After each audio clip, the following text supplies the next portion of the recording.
كالسيف كالريح كالموج غزارة عاد كالخيل كالليل. After that, people became coming from all over the Arabian Peninsula and out of it to learn with this man.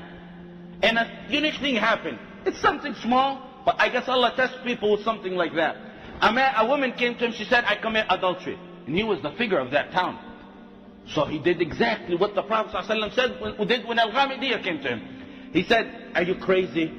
You know, is something wrong with you? He asked about her. She's persistent, just like Al-Ghamidiyya, radiallahu anha. She persistent to tell Muhammad ibn AbdulVehabi, I committed adultery, I want to be purified. What do you got to do? You got to stone her. This was the man in charge of the town. So he took her after her persistence and he stoned her. And this was what got even the governor of his town, who supported him all this time, to rebel against him. But look how we look at things narrowly. The leader, next town, which is Al-Ahsa, a town nearby, sent to the governor there, he said, you kill that man who killed the woman, otherwise that income that I send you will be cut. Ahsa used to send to Uyayna income. You know, that's how they survived by. So he told him, you kill that Muhammad ibn AbdulVehabi, or that man, they didn't know what, that man who killed that woman and stoned her, or we cut the income. So Muhammad ibn AbdulVehabi was approached by the governor, Uthman ibn Muhammad, the one who helped him, the one who aided him when he went. It's money now. And you know, governors, they want to stay in power. So he told him, you know, we got a message from Ihsa that we got to oust you out of here. Otherwise, I don't want to kill you, but just leave out of here. That's our option. What do you think? He said it in a respectable way. Muhammad ibn AbdulVehabi told him, you know, we have Allah on our side. We're doing the truth. We didn't do nothing wrong. And anything will not stand in front of Allah if Allah wants to destroy them. So if they want to fight with, the man kept hinting him, we want him out. He was persistent, he want him out.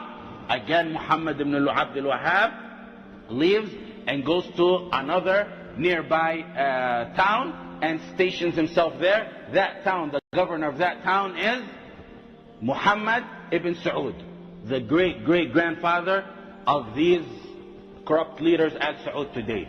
I was talking about this man because Allahu A'lam, he seems sincere. As soon as Muhammad ibn AbdulVehabi stepped foot in his town, keep in mind, this is not King Fahd or his brother or his grandfather. This is way, four or five generations prior to that. So Muhammad ibn Saud took Muhammad ibn AbdulVehabi. Actually, what got Muhammad ibn Saud to take him is that Muhammad AbdulVehabi went in the town and he sat there, and a guest who liked him, supported him, kept him in. So the wife of Muhammad bin Saud knew that Muhammad bin AbdulVehabi came, and she knew he was on the right path. She told her husband Muhammad bin Saud, there's a man there, you need to protect him and give him, the power to teach and revive this ummah, and so on and so forth. He accepted Muhammad ibn Saud, the great-grandfather to these betrayers of the ummah today. He accepted and he took him in. And he opened his land for him. Whatever you want to do. Da'wah. Again, people started coming from all over the world to learn with Muhammad bin AbdulVehabi. And he began to teach them. He destroyed all the statues, all the qubbas, all the shirk, all the bid'ah, all the innovation. He destroyed it. Muhammad bin Saud said, I have one thing. Inshallah, we're going to become victorious. But I'm afraid if we come victorious, you leave us and you go to another town. And he said, no, I promise you we will stay here. And as you know, this was the beginning of the permanent time of the da'wah of Muhammad ibn AbdulVehabi, where he was stationed there for a very long time. Muhammad ibn AbdulVehabi lived for, anyone want to guess? 91 years. He was born in 1115 and he died 1206 years after the hijrah. Long life he spent in da'wah. This leader died, Muhammad bin Saud. Then relatives of bin Saud, this one, came and they supported him. They supported Muhammad ibn AbdulVehabi. And they went on for all this da'wah. Everyone started coming around them. They gathered strength and they began to take other towns to provide Tawheed in them. Wherever they see shirk, they go and they try to provide Tawheed in them. The first thing they do, they destroy the statues, the qubbas, eliminate, innovate, until the da'wah of Muhammad bin AbdulVehabi spread throughout the entire world. Everyone heard about it by now.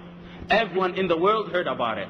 And this is basically what I said to you is basically what Muhammad ibn AbdulVehabi did throughout his life.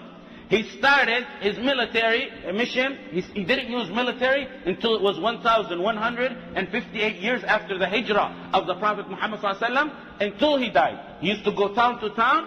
After he died, rahmatullah alayh, then they took Mecca, and then they surrounded the Ta'if first. Ta'if came to them. Then they surrounded Mecca, and then they took Medina peacefully, of course, after surrounding them. And this was after Muhammad bin AbdulVehabi had died. You know, there's no planet on this earth that wasn't affected by this man. No place. You told me Pakistan, you know, we got brothers, you know, I don't want to mention names, who their grandfathers were people who led the da'wah of this man. And it wasn't the da'wah of this man, it's the da'wah of the Prophet ﷺ in Pakistan. In Yemen, Shawkani, San'ani, what are they? But students of, nearly students of this man. You go to Algeria, wallahi, there's names of scholars all over the world. What? Why? Because it's accepted truth from Allah. It's the Quran, it's the Sunnah, it's the Fitrah. This man revived an entire ummah. He lived and he died in the area where Muhammad bin Saud was leading. His, you know, short-term relatives after that supported him, and the legacy of, you know, the descendants of him continued this da'wah, the da'wah of calling people to Tawheed.